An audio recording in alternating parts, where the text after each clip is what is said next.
पुंछ में, राजौरी में, नौशेरा में भारी फायरिंग और भारत ने बहुत तगड़ा जवाब दिया है। एलओसी पर पाकिस्तान की फायरिंग, पहले उन्हें इंटरनेशनल बॉर्डर पर अटैक किया, अब वो एलओसी पर अटैक कर रहे हैं। कर्नल राठौर, पहले इंटरनेशनल बॉर्डर, उसके बाद एलओसी, इसका मतलब क्या है? मैं आपसे जो जानना चाहता हूं, पाकिस्तान इतना ब्रूजेस लेने के बाद भी अटैक कर रहा है।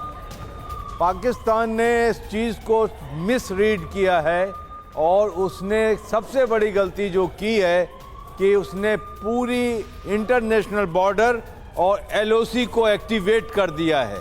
तो पाकिस्तान ने एक जो कहते हैं लिमिटेड वॉर की विंडो, वो भी क्रॉस कर दी है और इस वक्त पाकिस्तान फंसता हुआ नज़र आ रहा है, क्योंकि अब पाकिस्तान, ये जो आज शाम की हमने प्रेस कॉन्फ्रेंस की थी, पाकिस्तान के लिए एक अच्छा मौका था कि यहाँ से वापस चला जाता, लेकिन पाकिस्तान ने डिसीजन लिया है कि वो भारत के साथ एक युद्ध लड़ेगा और उस युद्ध में फंसता हुआ अब दिखाई दे रहा है। निशांत, मैं ये कहना चाहूँगा कि अब इसके आगे एक रास्ता है, इस युद्ध को शुरू किया है, अब इसे भारत खत्म करेगा। और ये भारत का जो रिजॉल्व है, भारत की जो ये इच्छा शक्ति है, दृढ़ इच्छा शक्ति, उसे प्रधानमंत्री नरेंद्र मोदी कई बार साफ कर चुके हैं, सरकार साफ कर चुकी है कि देखिए हम बदला ले रहे हैं, हम बदला ले रहे हैं पहलगाम का, और उसके बाद पाकिस्तान को हिमाकत नहीं करनी चाहिए। चेतावनी कई बार जारी की गई भारत की तरफ से, लेकिन अगर करेगा हिमाकत तो भारत कैसे जवाब देगा, ये भी साफ कर दिया गया था और वो हो रहा है। सुमेरा, ये चैनल आज पूरी रात आपको कवरेज दिखा रहा है और हमारा पैनल आपकी स्क्रीन पर है। सुमित मेरे साथ है, मनीष मेरे साथ है, सुमेरा आपको दिखाई दे रही हैं, मेरे साथ है जनरल अनुज माथुर, स्क्रीन पर आपको दिखाई दे रहे हैं अनुज सर, मेरे साथ जनरल सोए हैं, कर्नल राठौर हैं, और यकीन मानिए आप सब हमारे साथ हैं। बड़ी खबर इस वक्त की बड़ी खबर, पाकिस्तान की फायरिंग में एक मौत हुई है, उड़ी में एक महिला की मौत हुई है, ये जानकारी मिल रही है। पाकिस्तान की फायरिंग में एक भारतीय महिला की मौत। पाकिस्तान की तरफ से जो फायरिंग की जा रही थी लगातार सिविलियंस पर की जा रही है, ये कहा जा रहा था पहले भी, और इसी में एक महिला की गोलीबारी में मौत हो गई है। पाकिस्तान की तरफ से हो रही इस गोलाबारी में रिहायशी इलाकों पर क्योंकि हमला किया जा रहा था लगातार, कई घायलों को बारामूला अस्पताल भी भेजा गया है और एक महिला की मौत हुई है, ये जानकारी मिल रही है। और पाकिस्तान की तरफ से फर्क है सुमेरा, किया जा रहा है, वो रिहायशी इलाकों पर अभी भी टारगेट कर रहा है। पाकिस्तान सिविलियन इलाकों पे हमला कर रहा है, भारत सिर्फ जो इलाके हैं जहां से ओरिजिन हुए उनके अटैक, वहां पर अटैक कर रहा है, और भारत उनके मिलिट्री इंस्टॉलेशन पर अटैक कर रहा है। महराज मेरे साथ इस वक्त है। महराज, क्या है ग्राउंड रिपोर्ट? बिल्कुल निशांत, बता दें कि पाकिस्तान लगातार जब से अभी जम्मू हमला जो है हुआ था, उसके बाद से लगातार जो है इंटेंस हेवी शेलिंग जो है उड़ी साइड से भी, उड़ी सेक्टर से भी जो है चल रही है। बता दें इसमें कुछ लोगों के आहत होने की अभी खबरें आई है, जिसमें एक महिला के मौत की भी जो है खबर आई है। बता दें आपको कि जो सूत्रों का कहना है कि 10 से अधिक लोग जो है वो घायल हुए हैं, जिनको पास के अस्पताल तक पहुंचाया जा रहा है, और इन 10 घायलों में से एक महिला थी जो कि अपने जख्मों की ताब न लाकर जो है वो मर गई है, और अभी तक जो है बाकी सब जो गंभीर रूप से घायल है उनको हॉस्पिटल पहुंचाया जा रहा है। लेकिन बता दें आपको कि ये सिविलियन एरियाज पे टारगेट किया जा रहा है, और इसका जवाब हालांकि भारतीय सेना बिल्कुल मुंह तोड़ तरीके से दे रही है, लेकिन अभी भी जो है हालात तनावपूर्ण बने हुए हैं, और बिल्कुल बता दें कि हेवी आर्टिलरी का जो है इस्तेमाल पाकिस्तान की तरफ से देखा जा रहा है। जी निशांत, इस वक्त की बड़ी खबर मैं आपको बता रहा हूं, और इंटरेस्टिंग बात क्या है, इस सब के बीच में मार्को रूबियो से बात की एस जयशंकर ने, इस सब के बीच में मार्को रूबियो ने पाकिस्तान के पीएम से बात की, फिर भी पाकिस्तान जो है वो रुकने का नाम नहीं ले रहा है। लेकिन भारत उसको उसकी भाषा और उससे भी ज्यादा मजबूत भाषा में जवाब दे रहा है।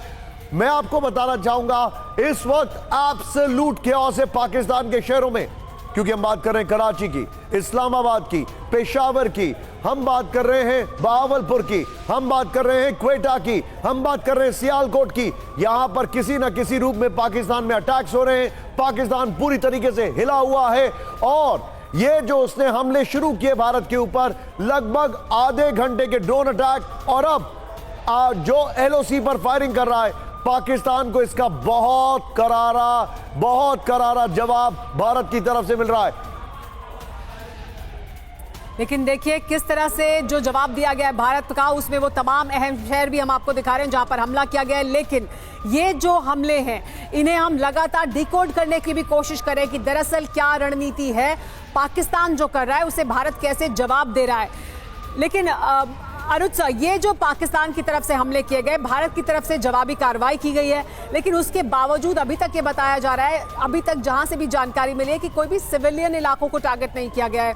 बहुत सोच समझकर, बहुत ही प्रिसाइज और बहुत ही डेफिनेटिव जो हमले हैं वो किए जा रहे हैं। इसको किस तरह से आप देखते हैं? जी बिल्कुल बिल्कुल सुमेरा, इंडियन आर्मी जो है बहुत प्रोफेशनल, आर्मी नहीं, इंडियन आर्म्ड फोर्सेस जो हैं वो बहुत प्रोफेशनल आर्म्ड फोर्सेस हैं।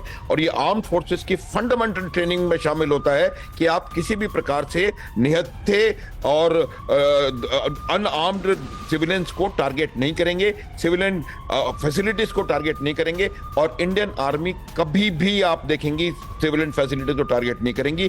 जो भी कैजुअलिटी अगर हुई तो वो कोलेटरल डैमेज का हिस्सा होगी, जो कि जहां भी, लेकिन कभी भी नहीं करेंगे। और वही हम कर रहे हैं। जबकि पाकिस्तान आर्मी का आप लगातार देखिए, मैं ये बता रहा हूं, थोड़ी देर पहले भी हम ये कोई किसी चैनल पर मैं बता रहा था कि उन्होंने कहा कि उन्होंने पाकिस्तान आर्मी का कोलेटरल डैमेज है। वो कोलेटरल डैमेज नहीं है। उन्होंने एम करके पुंछ में गुरुद्वारा साहब पे फायर किया है, उन्होंने एम करके पुंछ में और सिविलियन जगहों को टारगेट किया है।